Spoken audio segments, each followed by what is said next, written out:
ఆభరణాలలో వాడే ముత్యాలు ఎలా తయారవుతాయో అని ఇప్పటికీ చాలామందికి సందేహం కలుగుతూ ఉంటుంది.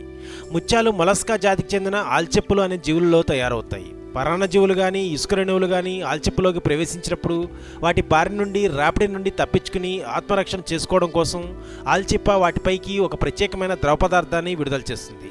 ఆ పదార్థమే ఆ పరాన్నజీవులు లేదా ఇసుక రేణువుల చుట్టూ చేరి గట్టిపడి ముత్యంగా రూపాంతరం చెందుతుంది.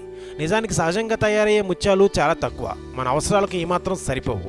అందువల్ల ముత్యపు పరిశ్రమ వాళ్ళు ఆల్చెప్పల్లోకి ఇసుక రేణువుల్ని కానీ చిన్న చిన్న గుళ్ళ మొక్కలను కానీ కృత్రిమంగా ప్రవేశపెట్టి ఎక్కువ ముత్యాలని పొందుతారు. నిజంగా ప్రకృతి ఎంతో విచిత్రమైనది కదా.